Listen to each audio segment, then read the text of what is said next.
After about 6 months of waiting, it felt like forever, checking weekly, checking a couple times weekly, I've waited for the final chapters, episode 1 of Attack on Titan to come out because I only watched it in dubbed. I only watch it in dubbed. No disrespect to the people who like to watch it, but I don't want to watch something in a different language. That's just me though, so I was waiting and staying away from any YouTube video, staying away from any TikTok thing about Attack on Titan because I didn't want to accidentally get spoiled, but it's finally out. The dub version of this episode is finally out, and I finally watched it, and I'm going to be talking about it today. Spoiler discussion, by the way. And I asked before we get into the video, I don't know anything about the books. I don't know anything about the manga or manga, excuse me. I don't know exactly how to pronounce that, whatever it's called. I don't know anything about the future of this show, so I ask that you do not spoil it for me in the comments down below. Just specifically this episode, please. This is one of my favorite shows of all time, and I am totally on board. This really brought me into the whole anime world, so please don't spoil this for me down below, but we're going to talk about it in just a second, okay? This whole episode in just a second. Before we do, though, I do want to say hello, everybody, and welcome back to another video. If you are new here, my name is Kyle. I'm your guy with too many YouTube channels. Let's talk about Attack on Titan. So, guys, the episode paid off, man.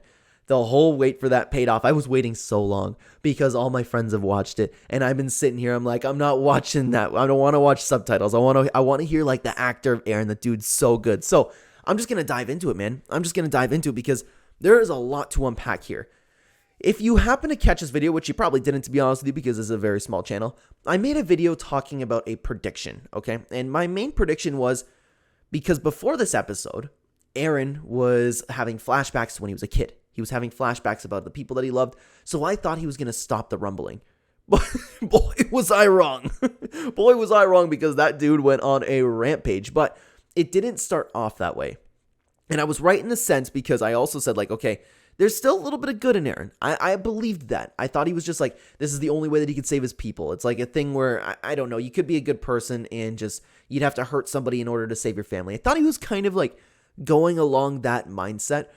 But I'm not entirely sure at the moment. But again, we'll talk about it. So it all starts off with before the rumbling, actually. And it kind of like comes in with the rumbling. It would transition from actively like the rumbling happening and just before the rumbling because Eren is in a horrible mindset. Eren feels horrible for what he's doing. He's destroying the world. And it's like he's feeling, it's like that he is crushing every single person just by himself as if he was doing it. That's what he's feeling. So we zoom in on these kids, and one of them in particular, Eren just actually like goes crazy because he takes this one kid and saves him, and he's sitting him here like this, and he's like, I'm so sorry, breaking down to this kid, and the kid is so confused. He's like, what's going on? And Eren's just like, I'm sorry, I have to do it. And this is really like taking us into a good look in Eren because Eren clearly doesn't like what he's doing, and that's what I wasn't too sure about. I thought Eren would just like, I wasn't sure, but I was speculating that while Eren still had a heart, he kind of like, okay, I have to do this. And he was kind of like emotionless about it, but no, it's tearing him apart from the inside. And I love what they did. It appears that they did this, by the way. I don't know if it's actually true, but I think we saw Eren's terrified face in all of the Titans going along the rumbling. I thought that was a really, really beautiful touch. So Eren's really feeling it. He's really feeling it while he stomps down everybody. And the rumbling, they did a fantastic job in the way they portrayed the suffering of everybody, the way they're just destroying everybody, destruction coming through with the rumbling. They all did a fantastic job displaying that. So the rumbling actually paid off, which is nice because that's kind of like what the Attack on Titan show was building up to, right? And another thing before we move on that really made me sad was in particular, he ended up telling that kid something along the lines, of course I'm paraphrasing, where he's like, the outside world that I've always dreamed of from inside the walls, the one that I always wanted to see, it is nothing like I dreamt it was. It is nothing but horrible, nothing but suffering. And that's like, it's really sad because, to be honest with you, that would be reality. Like, if we had like a whole society that was encaved with walls and then we let them out to like whatever they believed, like it's a beautiful world, all they can see is grass, you know what I mean? Grass, nature, trees, birds flying around.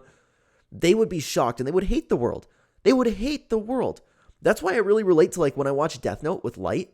Like, there's so much of this world that's absolutely rotten, you know? So if Eren's also really sad about that plot point, but then we transition away from Eren a little bit, and we transition to actually Armin and Annie. Shockingly, they're in love.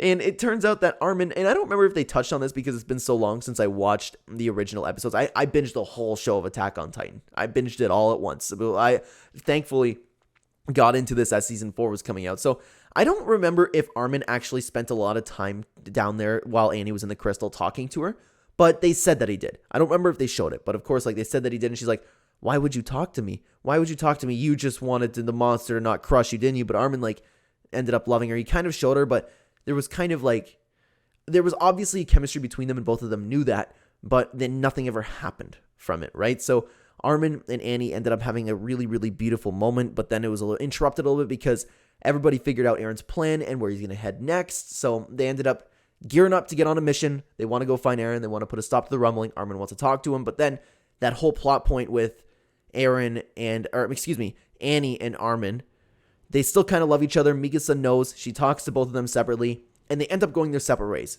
which is a little bit shocking, to be honest with you. Annie's tired of fighting. Completely understandable. She just wants to spend her last moments not suffering. She just wants to spend it just chilling in the world. You know what I mean? And that's totally fair of her to want. So continuing on, they end up deciding that they didn't need to go actually take on Eren. And it turns out that this dude was with them this whole time, one of the Jaegerists, and then he ended up shooting the gas tank. So it made for this crazy hectic moment where it's like, oh God, the rumbling's coming. We need to get this plane up because we need to get in the sky and we need to go find Eren. So it turned out to like be this really, really crazy moment. But then, in my opinion, one of the greatest Attack on Titan scenes of all time. I don't know about you guys, so please let me know down below if you really like this as well. The new commander had her death moment where they were all arguing, where it's like, okay, one of us can put a stop to it. Hey, why don't we use a colossal Titan? Armin suggests we can just like push him back a little bit, give us time to fill up the tank, patch the holes because they couldn't get up right away. The rumbling was coming. The rumbling was here. Somebody needed to stop a few Titans on the front line. Turns out the new commander decided to do that, and boy, did she have a payoff. Boy, did she have a moment. That was really hitting me in the heart. It really was her moment. And it's a character that I've never really cared for. Like, I didn't dislike her at all. It's just a character that was like, she was around. You know what I mean? Sometimes I found it funny that she thought Titans were fantastic. And she thought, like, in the air, too, before she had died, she's like, wow, these creatures are magnificent. But she had a really nice goodbye moment, especially with Levi. He did, like, the whole thing on her chest. You know what I mean? It was beautiful. It was beautiful, from the music production to her screaming. The voice actress for her is fantastic, dude. Fantastic. And it wasn't like this quick thing where she like, okay, here's the goodbye moment, and then she just dies. No, they honed into it for like a few minutes, I want to say. Slicing down Titans, her slowly burning, her slowly like getting overwhelmed by all the rocks. And of course, like, this is ultimately a sad moment. It's not like a really, really badass moment. It's a sad moment. And they did an amazing job in displaying that. She got her amazing, amazing death. The plane ends up taking off. She's overwhelmed. She starts catching fire, but even as she's on fire, and again, the voice actress, man. The voice actress really puts it to work there. She's on par with Eren, man. After hearing that, she is so good at what she does. And I was all of the opinion of, like, whoever plays Eren, that guy, oh my God, that guy's fantastic. But no, she is amazing as well, if not just as good. I love that whole scene. One of the greatest scenes in Attack on Titan was her death. I went back because I made a few notes because I watched this last night, and then I wanted a little bit of a recap. I was like, okay, in case I'm missing anything, I kind of like skimmed through the episode. I stopped on that point and just watched the whole thing. So I'm a little bit late in recording to this than what I wanted to be. Regardless, to be honest with you, that's the highlight of the episode for me. So we're back in the plane, and they watch her fiery body fall to the ground. And before we get to the plane, she had that moment because there was a moment at the beginning of the episode where they were talking about, it's like, do you think our commanders our fallen comrades are watching over us? Do you think they're watching what we're doing right now? And it turns out they were, because she was in the afterlife. She died. She got up, and all of their soldiers were there, and they were all watching. They were like, you did a good job. You did what you needed to do. Great job, soldier. And it looks like they can go finally live in peace. So that was really, really nice to see. And whatever comes after that is, I guess, up to the viewer, because we all have different beliefs in the afterlife. But that's like best case scenario for her to happen, is like to be introduced to everybody that was there, and then they continue moving on. She's like, we'll have a lot of time to talk about it. So that was nice. So then we cut back to the plane after a wholesome moment. Everybody's crying, everybody's freaking out, and everybody is like, why are we in this situation? Of course, like, everybody would be freaking out, right? They're watching the rumbling destroy a whole place. So it was really, really well done, the entire way that they did this. So they need to figure out what's going on with Eren and figure out the plan. And Armin, before killing him, because they figure out that I believe Reina got it right. He could be wrong, because we could get a little bit of a plot twist knowing Attack on Titan. But he's like, Eren still has a heart, but Eren probably just wants to die at this point because of all the blood in his hands. And Rhino was like, that's what I would do, because there's been this thing going on where Eren and Rhino ended up being kind of similar in character. And they ended up exploring that whole plot point, but it was a little bit confusing to me, at least, because I'm still having trouble seeing where Eren is.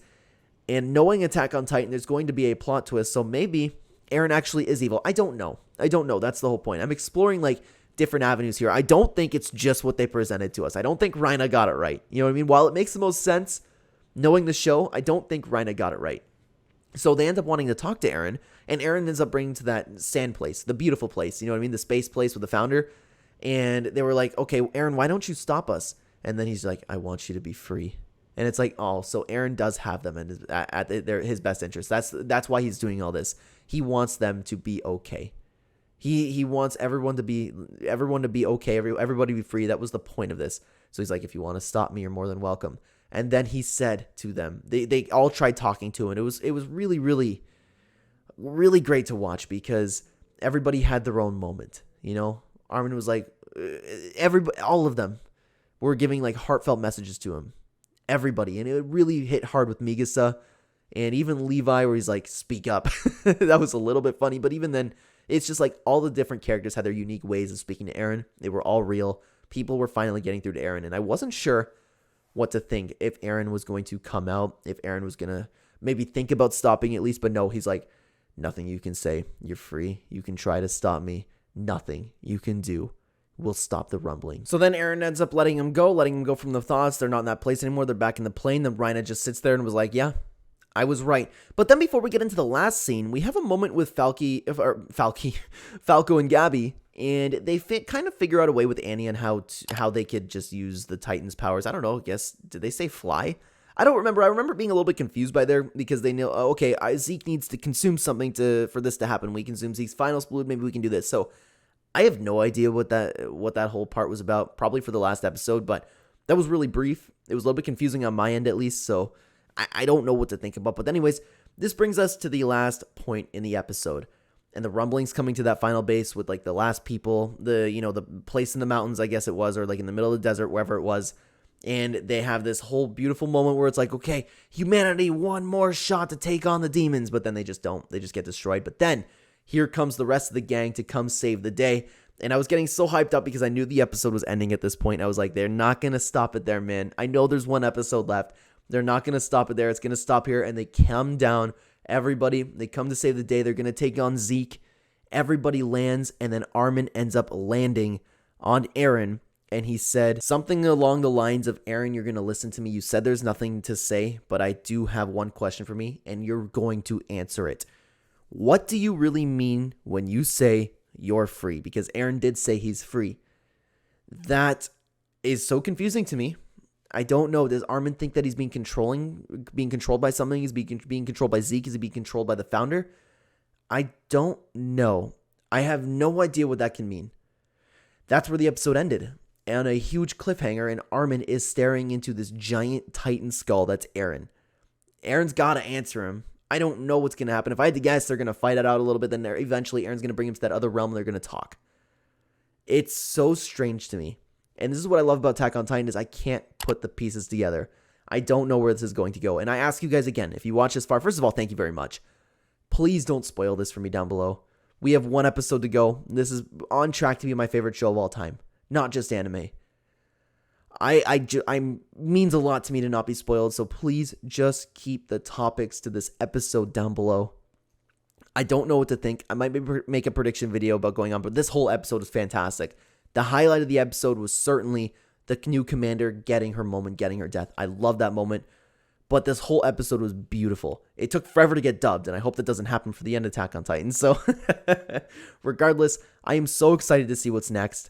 Thank you so much for watching, everybody. Comment down below what you thought about this episode specifically. I cannot stress that enough, guys. But again, thank you so much for watching this video. On the screen right now, you'll have 2 videos from the Clenema channel if you'd like to continue watching. I will see you either there or in the next video, guys.